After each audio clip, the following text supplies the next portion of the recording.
వచ్చినవరండి 1153 హోంశాఖ మంత్రి గారు. అధ్యక్ష ధన్యవాదాలు అధ్యక్ష. మొదటి ప్రశ్నకు సమాధానం, మోంతా తుఫాన్ కారణంగా 25 జిల్లాల్లో 167,685 హెక్టార్ల వ్యవసాయం మరియు ఉద్యానవన పంటలు దెబ్బతిన్నాయి. దాదాపు 3,41,739 మంది రైతులు ప్రభావితం కావడం జరిగింది. పట్టుపురుగుల పెంపకం విషయంలో 17 హెక్టార్ల నష్టం వాటిల్లింది మరియు 20 మంది రైతులు ప్రభావితమయ్యారు. వివిధ జిల్లాల్లో దెబ్బతిన్న పంటల వివరాలు అనుబంధం 1 మరియు 2లో ఉంచడమైంది అధ్యక్ష. అదేవిధంగా అధ్యక్ష బి ప్రశ్నకు సమాధానం అధ్యక్ష, వాట్సాప్ గ్రూపుల ద్వారా రైతులకు ప్రత్యేకంగా SMS హెచ్చరికలు, పంటల వారీగా సలహాలు కూడా పంపించడం జరిగింది అధ్యక్ష. స్థానిక మీడియాలో, ఎలక్ట్రానిక్ మాధ్యమాల ద్వారా మరియు ముద్రణ మాధ్యమాల ద్వారా రైతులకు సరైన సలహాలు ఇవ్వడం కూడా జరిగింది. వాటితో పాటు అధ్యక్ష రియల్ టైం గవర్నెన్స్ ద్వారా డిపార్ట్మెంట్ల వారు కంటిన్యూగా మానిటర్ చేసుకుంటూ రైతులకి ఇన్ఫర్మేషన్ ఇవ్వడం జరిగింది అధ్యక్ష. అధికారుల సమన్వయంతో పాటు ముందస్తు చర్యలు కూడా తీసుకోవడం జరిగింది. కంట్రోల్ రూమ్ ఏర్పాటు చేయడం జరిగింది అధ్యక్ష. ఎన్యూమిరేషన్ కూడా ఇమీడియట్గా రైతులు అంటే మోంతా తుఫాన్ అయిన వెంటనే ఎన్యూమిరేషన్ కూడా స్టార్ట్ చేయడం జరిగింది. సత్యనారాయణ గారు.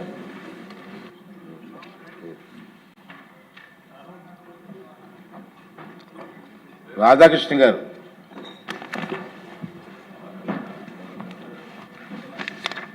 ధన్యవాదాలు అధ్యక్ష.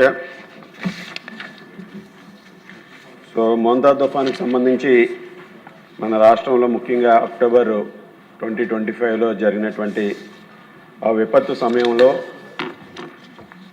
గౌరవ ముఖ్యమంత్రి వర్యులు చంద్రబాబు నాయుడు గారి సారథ్యంలో అప్పుడు స్పందించినటువంటి తీరు పట్ల రాష్ట్ర ప్రజలందరూ కూడా వారి హర్షాన్ని వ్యక్తం చేశారు అధ్యక్ష. ముఖ్యంగా ముందస్తు జాగ్రత్త చర్యలు తీసుకోవడంతో పాటుగా రీహాబిలిటేషన్ సెంటర్స్ ఏర్పాటు చేసి అక్కడికి షిఫ్ట్ చేయడం కానీ, అన్ని విధాలుగాను కూడా టెక్నాలజీని ఉపయోగించి ఆ తుఫాను ఏ విధంగా మూవ్ అవుతుందనేది కూడా ఆ రోజు రాష్ట్ర ప్రజలందరినీ కూడా అలర్ట్ చేసి ఎప్పటికప్పుడు క్షేత్రస్థాయిలో ఎమ్మెల్యేలను కూడా స్థానికంగా ఇన్ఫర్మేషన్ ఇచ్చి అన్ని విధాలుగాను కూడా రోజు మోంతా తుఫాను వచ్చినా దాన్ని ఎదుర్కొనే విధంగా ఆ రోజు తీసుకున్నటువంటి చర్యల పట్ల ఒక నూతన వరవడిని ప్రారంభించడం జరిగింది అధ్యక్ష. గతంలో తుఫాను వస్తే ఎన్నో ఇబ్బందులు పడి ఆ తుఫాను వచ్చి వెళ్ళిపోయిన తర్వాత జరిగినటువంటి నష్టాన్ని చూసుకుని మనందరం కూడా ఇబ్బంది పడే పరిస్థితి ఉండేది.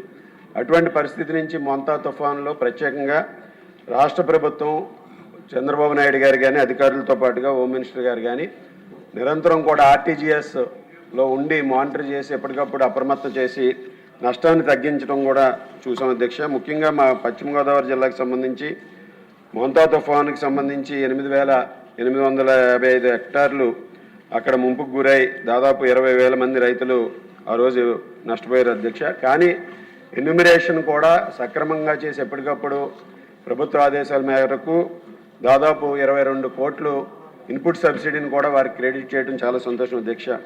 అయితే ఈరోజు మనకి సంబంధించి ముఖ్యంగా డిజాస్టర్ మేనేజ్మెంట్కి సంబంధించి అధ్యక్ష, ఆ రోజు విపత్తుల సమయంలో ఇమీడియట్ రిలీఫ్స్ కోసం ఈరోజు బడ్జెట్లో కేటాయింపులు కూడా ఈరోజు చేశారు. దానికి సంబంధించి స్టేట్ డిజాస్టర్ రెస్పాన్స్ ఫండ్స్ని కూడా ఈరోజు జిల్లా స్థాయిలో అవైలబుల్గా ఉంచితే దాని మీద ఎప్పటికప్పుడు అక్కడ ఏదైనా ఇబ్బందికరమైనటువంటి పరిస్థితులు ఏర్పడిన వెంటనే ఇమీడియట్గా రెస్పాండ్ అవ్వడానికి కూడా అవకాశం ఉంటుంది అధ్యక్ష. దాన్ని కూడా